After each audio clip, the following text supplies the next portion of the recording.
What's going on, everybody? Welcome back to another edition of your Mystro Weekly Industry Roundup. My name is Randy Shear, also known as Uberman from YouTube, and I'm here in collaboration with Mystro, the app to aggregate your rideshare apps for Android. So I'm going to jump right into this. Number one on my list is from TechCrunch, and it says, Uber agrees to pay drivers $20 million to settle an independent contractor lawsuit. Now, this lawsuit's been going on for quite some time, and it's really interesting. Uber got off really easy on this one. What's interesting is they did settle it for $20 million, but a judge rejected Uber's offer to settle it for $100 million in 2016. So, wow, 1/5. They got off paying 1/5 of what they were originally going to have to pay to settle this lawsuit, and they drug it out for several years. And this makes sense that they would want to settle this lawsuit now, right before the IPO. You know, the more lawsuits they can get out from under, the better.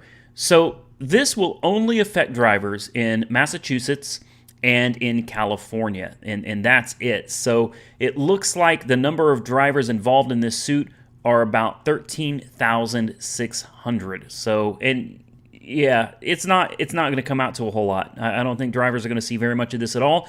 Usually in class action suits, the only people that win are the lawyers.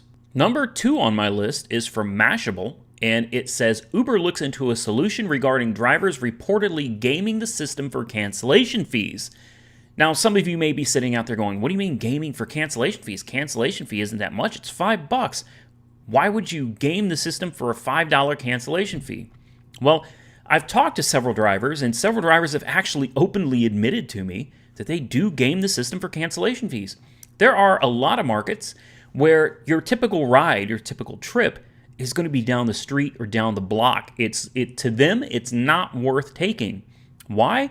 Because instead of a cheap minimum fare, you could get a $5 cancellation fee.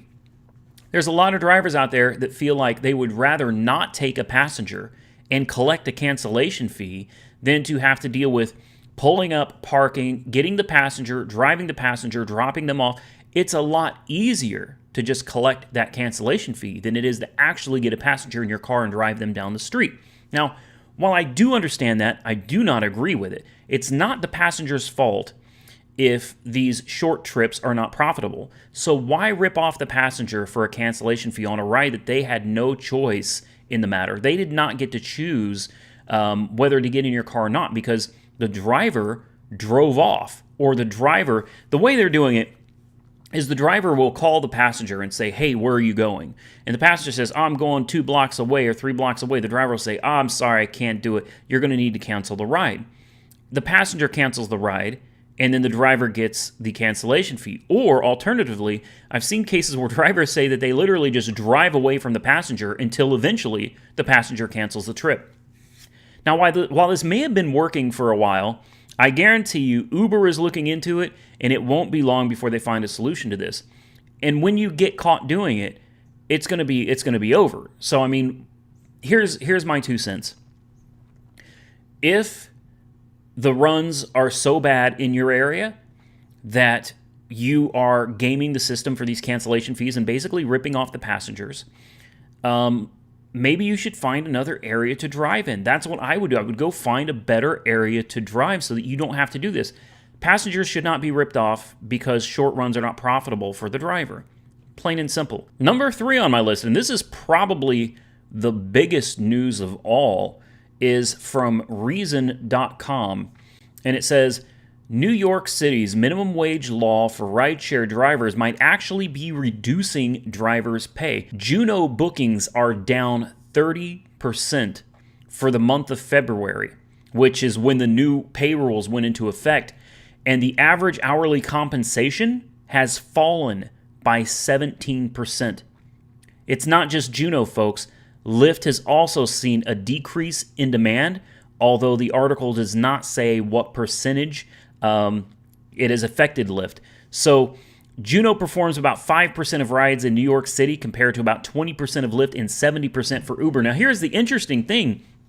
It seems like, from what I read here, Uber is the only winner in this. It seems to be working out just fine for Uber, but it's definitely affecting Lyft and severely affecting Juno. So Juno and Lyft have both filed suits, and they are hoping to get this overturned. And it looks like a judge actually put a restraining order on the bill so that rideshare companies can, at least temporarily, until their cases are seen through in court, not have to go through this process of paying drivers a minimum wage. What's interesting, though, is that Lyft has gone ahead and continued paying that minimum wage anyway, and I'm not sure if Juno has or not, but Lyft is continuing to pay the minimum wage. So it's going to be interesting to follow this and watch the numbers as time goes on and see how this ends up, because this is a huge, huge deal for the rest of the country.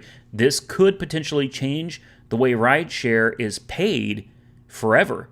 So we'll keep you up to date on this as time goes on. That's going to be it for this week's Weekly Industry Roundup. I appreciate you being here. Mystro appreciates you being here. Thank you so much for taking a few minutes to share with us. Hope you enjoyed the content. Stay safe out there, everybody, and we will catch you next week, next Sunday, for another one.